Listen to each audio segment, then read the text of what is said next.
if you will apply what I'm about to tell you, मैं आपको ये बताना चाहता हूँ कि आज का वचन अगर आप अपने जीवन में लागू करें कार्यशील there is not one person who will not have fruits in their life. 1% भी ऐसी संभावना नहीं है कि आपके जीवन में उसके फल ना आए. What is the most important thing in a believer's life? What is the most important thing? आपके हिसाब से सबसे महत्वपूर्ण बात क्या है एक विश्वासी के जीवन में? There are many things that we can say, like prayer, we can say giving, coming to church, and all of that. हमारे हिसाब से या तो प्रार्थना हो सकती है सबसे महत्वपूर्ण चीज, या फिर देना हो सकता है, या फिर कलीसिया आना, or fasting and so on. There can be so many things which are very important, but what is that root from which every other branch comes out? हम ये भी सोच सकते हैं कि उपवास या फिर इत्यादि ऐसी कई सारी बातें हो सकती हैं जो हमारे लिए महत्वपूर्ण हो सकती है, लेकिन असल में वो जड़ क्या है जिससे कई सारी शाखाएं निकलती हैं. Amen? Amen. And if you can pay attention to that, अगर हम उस जड़ की ओर अपना ध्यान दे सकें, the most important thing in your life is believing right. सबसे महत्वपूर्ण बात है हमारे जीवन में सही विश्वास करना. If your believing is wrong, then your praying will be wrong. अगर हम मानते सही नहीं है, विश्वास सही नहीं करते हैं, तो हमारी प्रार्थना गलत होंगी. If your believing is wrong, then the reason why you come to church will be wrong. अगर हमारा विश्वास ही गलत बात पर टिका हुआ है तो हमारा कलीसिया आने का कारण भी गलत है. If your believing is wrong, then the reason why you give will be wrong. अगर हमारा विश्वास गलत है तो फिर हम जिस कारण से देते हैं परमेश्वर के राज्य में वो भी गलत है. Are you guys with me? आप समझ रहे हैं? That's why, hear this, if you want to write it down. The most important thing, this thing is of paramount importance. What you believe about God. Your entire life revolves around what you believe about God. आप ध्यान से Not सुनें. what you do, but what you believe about God. आप इस बात को ध्यान से सुने, अगर लिख रहे हैं तो लिख लीजिए. सबसे महत्वपूर्ण बात है जिसपे आपका जीवन जिसके इर्द गिर्द मंडरा रहा है वो ये है कि आप परमेश्वर के बारे में क्या विश्वास करते हैं. आप क्या करते हैं उस पर निर्भर नहीं है, लेकिन आप परमेश्वर पर क्या विश्वास करते हैं. Because if it was about fasting and praying, I don't think everybody in the church you would see them prospering. अगर बात सिर्फ उपवास और प्रार्थना करने की होती तो शायद हम कलीसिया में हर किसी को समृद्ध होते हुए देखते. Because every church, every Christian prays, every Christian gives, every Christian fasts. क्योंकि हर एक मसीही जो है वो प्रार्थना करता है, वो उपवास करता है, वो देता है परमेश्वर के राज्य में. But because so many have a wrong belief system, लेकिन कई लोगों का विश्वास की जो प्रतिक्रिया है, जो उनका विश्वास का सिस्टम है वो गलत है. yeah, system would be pranali. प्रणाली. It's a system. ये जो विश्वास की जो प्रणाली है वो गलत है. It's a mindset. जो दृष्टिकोण है, जो नजरिया है वो गलत है. If your belief system is wrong, everything you do you know everything that you're doing right now is coming out of that belief system.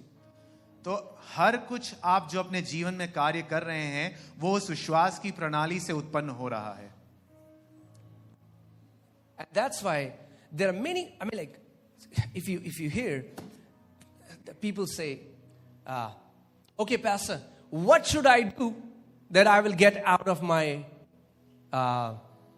debts? कई लोग आते हैं कहते हैं, पास्टर जी मैं ऐसा क्या करूं जिससे मैं अपने कर्जे से बाहर निकल सकूं. Give me a 3-step formula. मुझे 3 ऐसे कदम बताओ जो मैं करूं और कर्जे Give से me बाहर. the secret ingredient. वो मुझे रहस्य बता दो जिससे मैं कर्जे Give से me बाहर. the anointing oil. Give me something that will bring me out of my debts, out of my problems, out of my sicknesses. या तो मुझे अभिषेक का तेल दे दो, या ऐसा कुछ तरीका बता दो कि मैं अपने कर्जे से, अपनी तकलीफों से या अपनी बीमारी से बाहर आ जाऊं. They are ready to do something. सब तैयार हैं कुछ करने के लिए. Come on, tell your neighbor. It doesn't start from doing, it starts from believing. अपने पड़ोसी से कहें कि करने से नहीं परंतु विश्वास से उत्पन्न होता है. Trying to do right without believing right first will not produce any fruit. अगर हम पहले सही कार्य करने में लग जाते हैं बिना सही विश्वास करे, वो सही फल नहीं लाएगा. Amen? Amen. We are going after the external first. God is saying, no, it doesn't start from the external. It starts from your heart. हम अपने बाहरी वातावरण को पहले बदलने की कोशिश करते हैं, लेकिन परमेश्वर कहता है पहले बाहर का नहीं, अपने दिल को बदलो. So I want to ask you this question tonight. मैं आपसे ये सवाल पूछता हूँ आज की रात. What do you believe about God? तो परमेश्वर के बारे में आप क्या विश्वास करते हैं? You'll say, yeah, I believe God is God. हम कहेंगे परमेश्वर तो परमेश्वर है, मैं ये विश्वास करता हूँ. Even devil believes God is God. लेकिन शैतान भी विश्वास करता है कि परमेश्वर तो परमेश्वर ही है. That's not the kind of faith that pleases God. You know, Bible says, do you believe that God exists and God is one? You believe well, for even demons believe that and tremble. Do you know even demons believe? The Bible says that. वचन इस प्रकार से कहता है कि या तुम विश्वास करते हो कि परमेश्वर एक है, और शैतान भी ऐसा विश्वास करते हैं और वो कांपते हैं. तो आप जानते हैं कि शैतान और दुष्ट आत्माएं भी विश्वास करती हैं. Oh yes, Pastor, I believe God is all powerful. Yeah, even Satan believes God is all powerful. हाँ पास्टर जी, मैं विश्वास करता हूँ कि परमेश्वर महासामर्थी है, लेकिन शैतान भी ये विश्वास करता है कि परमेश्वर महासामर्थी है. What is at your core? If God looks at your heart, if his eyes penetrate to the depth of your heart, I'm not talking about what you do, I'm talking about the content of your heart. What is it that you believe about him? हमारे दिल के एकदम अंदरूनी गहराई में अगर परमेश्वर आज झांक के देखे, तो उसमें अगर हम बता सकें क्या विश्वास करते हैं, परमेश्वर उस पर ध्यान करता है. You know, when Jesus was walking on the face of the earth, यीशु जब पृथ्वी पर चल रहा था, and a leper comes to him, his body parts are falling apart, his skin is peeling off. एक कोढ़ी उनके पास आता है, उसकी चमड़ी जो है वो गिरी जा रही है, पिघल रही है कोढ़ के कारण. He says, Son of God, have mercy on me.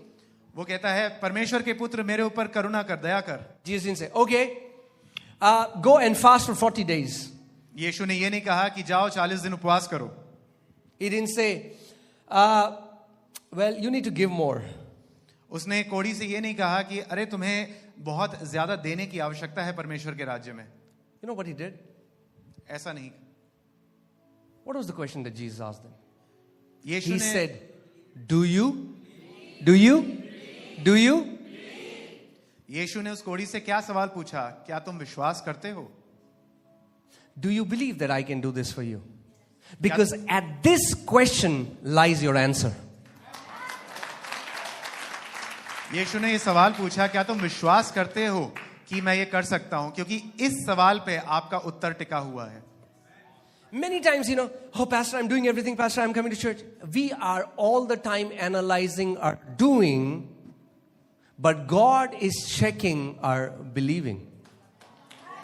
हम कई बार आके कहते हैं पास्टर मैंने तो ये कर दिया, मैंने वो कर दिया. हम कई बार यही सोचते रहते हैं, इसी बात पर तर्क वितर्क करते रहते हैं कि मैंने क्या किया, लेकिन परमेश्वर देखता है कि हमारा विश्वास की प्रणाली क्या है. Who do you believe God to be? हम क्या विश्वास करते हैं कि परमेश्वर कौन है सच में? Some people come to church because they just want to get healed. So they see Jesus as a doctor, and he is. कई लोग कलीसिया सिर्फ चंगाई प्राप्त करने के लिए आते हैं और वो यीशु को एक डॉक्टर के समान देखते हैं, और यीशु सच में चंगा करता है. The Bible says that he is our great physician. Bible में इस प्रकार से लिखा है कि वो हमारा महान चिकित्सक है. He is. वो है. You'll come to church believing that, you'll get healed. अगर आप कलीसिया इस विश्वास के साथ आते हैं कि मैं चंगा होऊंगा, तो आप चंगाई पाएंगे. But that's all. You'll get healed. लेकिन हमारा विश्वास वहीं पर, Because you only believe for a healing. क्योंकि हमने सिर्फ चंगाई के लिए विश्वास किया, तो वहीं पर हमारी विश्वास की प्रणाली रुक जाती है. Some people come to Jesus as an immigration officer. I need a visa to go to Canada or Australia or wherever. And they sometimes they get a visa, you know. But that's all that God is for them. Somebody who gives them a visa, or somebody who gives them a healing, or somebody who gives them a job. Who do you believe that Jesus is for you. Not who he is, but who do you believe? Because what you believe about Jesus, he is that for you. तो कई लोग यीशु के पास एक immigration officer के समान आते हैं कि वो उससे वीजा पालें ताकि वो यूएस या कनाडा जा सके. कई लोग उसके पास नौकरी के लिए आते हैं, अपनी चंगाई के लिए आते हैं. तो हम किस बात में सच में विश्वास करते हैं? वो सच में है कौन? क्या इस बात पर विश्वास करते हैं या हमारे जीवन में कुछ हो जाए इसलिए विश्वास करते हैं? Your entire life, many of you would not realize it, is revolving around your belief system. अगर हमने अभी तक ये बात समझी नहीं है, लेकिन हमारा संपूर्ण जीवन हमारी विश्वास की प्रणाली के आसपास ही घूम रहा है. We are ready to do. हम जल्दी से करने को तैयार हैं, But God is saying, no. लेकिन परमेश्वर कहता है नहीं, मैं तुम्हारे करने में दिलचस्प नहीं हूं. Trying to do right before believing right is religion. हमारी इस बात की कोशिश कि मैं कुछ सही कर सकूं, सही विश्वास करने से पहले, वो धर्म है. वो धर्म की आत्मा से उत्पन्न होता है. Amen? Amen. That's why it's very important to have a healthy belief system. इसलिए बहुत ही महत्वपूर्ण है कि एक स्वस्थ विश्वास की प्रणाली हो हमारे अंदर. There are Christians who believe that God will put them in poverty to teach them. So what happens? Jesus told people, let it be done unto you as per, not as per. He didn't say, let it be done unto you according to what I want, but he said, let it be done unto you as per your faith. So whatever you're witnessing right now is happening to you according to your faith. कई लोग इस प्रकार से मानते हैं कि यीशु हमें गरीबी में इसलिए रखता है ताकि वो हमारे जीवन में कुछ सबक सिखा सके. लेकिन यीशु ने कहा तुम्हें अपने खुद के विश्वास के अनुकूल मिलेगा. Our entire behavior is motivated by a belief system. हमारा जो व्यवहार है वो भी प्रेरित होता है हमारी विश्वास की प्रणाली के द्वारा. Amen? And that's what I'm telling you. If you can pay attention there and align your believing according to the word of God, your life will be filled with fruits. अगर हम अपने जीवन में सच में फल देखना चाहते हैं, अच्छे फल, तो हम अपने विश्वास की प्रणाली वचन के ऊपर आधारित कर दें. And today I'm going to teach you how easy it is to believe right. It's easy. और मैं आज आपको सिखाना चाहता हूं कि सही विश्वास करना सरल है. Amen. And when you will believe right, you will enter into rest in that area. और जिस किसी क्षेत्र में आप अपने विश्वास की प्रणाली को सही कर देंगे, आप उस क्षेत्र में विश्राम में प्रवेश कर लेंगे. Amen? Okay, I'm going to take you to a scripture. In Hebrews chapter 4, I'll read from verses 1 to 3. It says, therefore, since a promise remains of entering his rest. इब्रानी 4 उसका 1 से 3 पहली आयत. इसलिए जबकि उसके विश्राम में प्रवेश करने की प्रतिज्ञा अब तक है. Let us fear lest any of you seem to have come short of it. For indeed the gospel was preached to us as well as to them. But the word which they heard did not profit them, not being mixed with faith in those who heard it. तो ऐसा करने से वो भय खाएं. ऐसा उन्हें डरना चाहिए. ऐसा ना हो कि तुम में से कोई जन उससे रहित जान पड़े. दूसरी आयत. क्योंकि हमें उन्हीं की नाई सुसमाचार सुनाया गया है, पर सुने हुए वचन से उन्हें कुछ लाभ ना हुआ, क्योंकि सुनने वालों के मन में विश्वास के साथ नहीं बैठा. Okay, wait. You can go to church 365 days a year. But what you are hearing, if you don't mix faith with it, you have just wasted those hours. आप यहां पर आते हैं, आपने वचन सुना, लेकिन अगर आपने उस सुनने में विश्वास नहीं मिलाया, तो वो सारा समय आपने बर्बाद कर दिया. Christians miss the most important thing in their life, and that is hearing. And when the word is being preached, they are not hearing. And after the service, they say, Pastor, for the gospel was preached to them, but it did not profit them, because they did not mix faith in what they heard. कई विश्वासी सुनने से चूक जाते हैं और सभा खत्म होने के बाद वो पास्टर से प्रार्थना कराने आ जाते हैं. यहां पर लिखा हुआ है कि सुने हुए वचन से उन्हें कुछ लाभ ना हुआ क्योंकि उन्होंने उसमें विश्वास को नहीं घोला. सुने हुए वचन से उन्हें कुछ लाभ ना हुआ क्योंकि सुना हुआ वचन आपको लाभ देने के लिए सुनाया जाता है. ये सत्संग नहीं है, यहां कथा नहीं बता रहे हैं. सुसमाचार इसीलिए बताया गया कि आपके जीवन में लाभ हो. The word that they heard did not profit them. The word that is being preached here and that is being taught here is for your profit. This is not a place for satsang or for any kind of other message, but the word of God is for your benefit, for your profit. For we who have believed do enter that rest. और हम जिन्होंने विश्वास किया है उस विश्राम में प्रवेश करते हैं. Hear this. How would you know you have believed? सुने, आप कैसे जानते हैं कि आपने विश्वास करा है?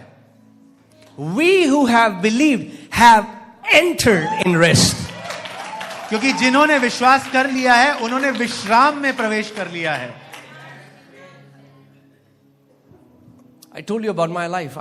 Do you know that right now, even in Christians, even in believers, 70% of worries are financial worries.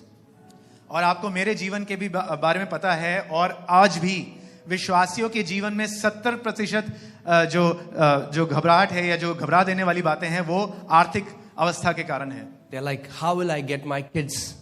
How will I pay their school fees? कि मैं अपने बच्चों का पालन पोषण कैसे करूंगा, उनकी स्कूल की फीस कैसे My करूंगा? husband is sick. How will I pay for his medical bills? और मेरे पति बीमार हैं, मैं उनकी इलाज के लिए बिल कैसे चुकाऊंगी? There is this anxiety. एक उत्तेजना अंदर बनी रहती है, एक घबराहट बनी रहती है. But when I believed right what the Bible says, I entered into rest in the area of finances. लेकिन जब मैंने अपने व्यक्तिगत जीवन में सही विश्वास किया आर्थिक क्षेत्र में, मैं आर्थिक क्षेत्र में विश्राम में प्रवेश कर गया. When I believed right about my health, what the Bible says, I entered into rest into the area of health. जब मैंने अपने स्वास्थ्य के बारे में सही विश्वास किया जो परमेश्वर का वचन कहता है, मैं अपने स्वास्थ्य के क्षेत्र में विश्राम में प्रवेश कर गया. For we who believe, not we who did, we who believe. It's not your doing that makes you enter into the rest. It's your believing that makes you enter in the rest. यहाँ इस प्रकार से नहीं लिखा हुआ है कि उन्होंने जो किया उससे वो विश्राम में प्रवेश किए. नहीं, ऐसा नहीं लिखा है. यहाँ लिखा है कि जिन्होंने विश्वास किया है वो उस क्षेत्र में विश्राम में प्रवेश कर गए. And hear this. God will never ever override your believing, your free will. If he could do that, then nobody had to believe in Jesus, right? Why does the Bible say believe in Jesus to be saved? If God can override your believing, everybody would be saved right now. तो परमेश्वर कभी आपकी सुइच्छा के परे काम नहीं करेगा, वो आपकी सुइच्छा से अलग काम नहीं करेगा. अगर ऐसा होता तो हमें यीशु की जरूरत ही क्या थी. लेकिन परमेश्वर हमारी इच्छा के अनुसार ही और हमारे विश्वास के अनुसार ही काम करता है. ओ पास्टर जी प्रार्थना कर दो, हमारे काम जब बनते होते ना, बस बनते बस लास्ट मोमेंट में बिगड़ जाते हैं. What happens? Now every time there is something good coming to their life, it will happen to them according to their believing. Oh Pastor ji, please pray for us. Our work was just about to be finished but it was stopped. And according to their belief system, उनके विश्वास के अनुसार ही उनके जीवन में वैसा होता रहेगा. So they say, what, we don't know what is happening. क्या reason है? प्रभु कहेगा reason तू है. You are the reason of your delays, not Satan.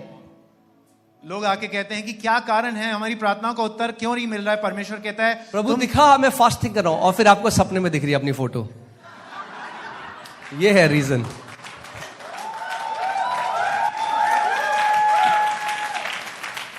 शैतान नहीं है, आपकी विश्वास करने की प्रणाली जो है वो है कारण कि आपकी प्रार्थना का उत्तर क्यों नहीं आ रहा है. The Bible says out of the abundance of heart mouth speaks. So when you're not conscious of what you are saying, hear what you say. परमेश्वर का वचन ये प्रमाण देता है कि हमारी दिल की बहुतायत से हमारा मुंह बोलता है। तो अगर हम इस बात पे ध्यान नहीं देते हैं कि हम क्या बोल रहे हैं, तो हमें सुनना चाहिए कि हम क्या बोल रहे हैं। I'm not saying hear you when you are in church. Oh, God is good.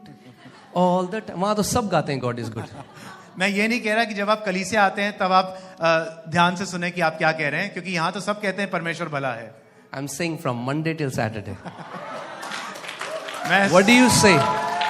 Because that reveals the belief system of your heart. मैं कलीसिया के बाहर की बात कर रहा हूँ, सोमवार से शुक्रवार की।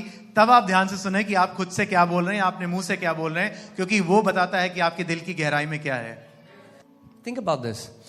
Jesus is Almighty God on this earth. इस बात को सोचिए, यीशु जो है महाशक्तिशाली परमेश्वर है इस पृथ्वी But पर। He will ask people, do you believe that I can do this for you? लेकिन वो लोगों से उनसे पूछता है कि तुम विश्वास करते हो कि मैं ये कर सकता हूं तुम्हारे लिए? Yes, Lord. Okay. Let it be done unto you as per your faith. वो कहते हैं हाँ प्रभु, मैं विश्वास करता हूं कि आप कर सकते हो। और यीशु कहता है तुम्हारे विश्वास के अनुसार ऐसा हो। अब pastor, we are on this earth, तो depression तो होगा ही ना, normal है, तो होगा ही फिर, because that's what you believe. What do you believe? We say, Pastor Ji, we are on this earth, therefore depression is bound to happen, but because you are believing so, it shall happen. तो Let आप me विश्वास ask क्या you, करते हैं? does the Bible say that believers will have depression? Is there any scripture कि हम तो अर्थ में तो होगा ही? मैं आपसे पूछना चाहता हूं कि बाइबल में ऐसी कोई आयत है जहां लिखा है कि तनाव आएगा ही आएगा? Or does the Bible say you will keep them in perfect peace because their minds are stayed on you? लेकिन क्या हमारी बाइबल ये नहीं कहती कि तू उन्हें सिद्ध शांति में रखेगा क्योंकि उनके मन तेरे ऊपर ठहरे हुए हैं? अगर आप मसीह के हो तो आपके लिए परफेक्ट पीस है बाइबल में। If you belong to Christ, सिद्ध शांति आपकी है प्रभु यीशु मसीह में। Many believers don't even know how to believe. They think because they mentally agreed to something, that's believing. No, that's not believing. That's a mental agreement. मैं आपको ये भी सिखाना चाहता हूं कि मानना या विश्वास करना कैसे किया जाता है, क्योंकि कई लोगों को लगता है कि विश्वास करना हो जो है मन से मान लेना होता है। वो सिर्फ मन से हामी भरना है, सही में विश्वास नहीं है। आप समझ रहे हैं इस बात को? Bible never says that you believe with your mind. Bible says you believe with your heart. Bible में कहीं ये नहीं लिखा है कि आप विश्वास अपने मन से, अपने तर्क वितर्क से करते हैं। बाइबल में लिखा है कि हम अपने हृदय से, अपने अंदरूनी मन से विश्वास करते हैं। Can you check blood pressure with a thermometer? क्या आप थर्मामीटर से अपना बीपी चेक कर सकते हैं? No. That's in the same manner you cannot believe with your head. वो वैसी Your बात- head was not designed to believe God. Your heart was designed to believe God. Amen. वो वैसी बात हुई कि हम अपना विश्वास जो है अपने सोचने से, अपने मन से नहीं कर सकते, वो अपने हृदय से करते हैं, क्योंकि हृदय का काम ही उसका जो फंक्शन है वो यही था, विश्वास करना। Amen? Amen. The day you start to believe right, you will speak right. The day you start to speak right, you will see what is right in God's sight. Amen. जिस दिन से आप सही विश्वास करना शुरू कर देंगे, आप सही बोलना शुरू कर देंगे। जिस दिन से आप सही बोलना शुरू कर देंगे, आप ये देखना सही शुरू कर देंगे कि परमेश्वर ने आपके लिए क्या रखा है। Romans 10:10. For with the heart one believes unto righteousness, and with the mouth confession is made unto salvation. Romeo 10:10, क्योंकि धार्मिकता के लिए मन से विश्वास किया जाता है और उद्धार के लिए मुंह से अंगीकार किया जाता है। And when it says heart, many people think this boop, boop, boop, boop. No, this organ doesn't, it cannot think, it pumps blood. It's not biological heart. This word heart in Bible comes from the Greek word cardia. That means the core of who you are, the sin. When God penetrates your skin, your bones, your muscles, your tissues, your cells, and goes deeper, deeper, deeper, there is this core of who you are. That's your heart. और कई बार जब हृदय शब्द बोला जाता है तो कई लोग इस शारीरिक जो शरीर में हृदय है, दिल है, उसके बारे में सोचते हैं, जो रक्त का भाव नियंत्रण करता है, लेकिन वो नहीं है। अगर हम हृदय की सच में बात करें या मन की सच में बात करें, वो हमारे दिल का अंदरूनी भाग है, हमारे अस्तित्व का अंदरूनी भाग है, जो अपने शरीर, मांस, हड्डी, मांसपेशियों, उसके अंदर जाकर एक मन है, अंदरूनी मन है, जिसके बारे में बात होती है। So when Bible says heart, that means you cannot believe through at the surface level. और बाइबल में जब हृदय के बारे में बात होती है, मन के बारे में बात होती है, इसका मतलब ये है कि आप सतह पर विश्वास नहीं कर सकते। Many people believe at the surface level. कई लोग बस ऊपरी मानना करते हैं, ऊपरी तरीके से। Do you believe God is good? Yes. क्या आप विश्वास करते हैं God परमेश्वर is भला है? good. और हम all नाचने the लगते हैं, time. परमेश्वर भला है। God is good. Do you believe God is good? Yes, अच्छा Pastor, है, God वो is good. अच्छा है, अच्छा है। Are they saying it from here or are they saying it from here? Majority from here. Because when anything goes wrong, it's like, what did God do for me? कहाँ है प्रभु? क्या किया उसने मेरे साथ? मैं चर्च किया, मैंने ये किया, मैंने वो किया. What happened? The core, the belief that was in the core has started to come out of their mouth. जब सब खुश होते हैं तो सब अच्छा अच्छा गाते हैं और कहते हैं परमेश्वर बहुत अच्छा है, लेकिन जैसे ही तकलीफ आती है, उनके जो अंदरूनी सोच विचार की प्रणाली है, उससे आवाज निकलती है कि what did God do for me? परमेश्वर ने क्या किया मेरे साथ? Hear this. ध्यान से सुने। You only get to partake of the things in the Bible that you believe, not what is written, what you believe. आप बाइबल में लिखी हुई बातों का फल तभी पा सकते हैं जब आप उन पर विश्वास करते हैं। ऐसा नहीं कि बस वो लिखा है इसलिए आपके जीवन में हो रहा है। Believing comes from this Greek word pistis, P-I-S-T-I-S, which means to be absolutely convinced that this is the truth without needing an evidence. मानना जो शब्द है वो उसका मूल शब्द है पिस्टिस, यूनानी शब्द पिस्टिस से आता है कि मुझे इस बात को जानने के लिए कोई सबूत की आवश्यकता नहीं है।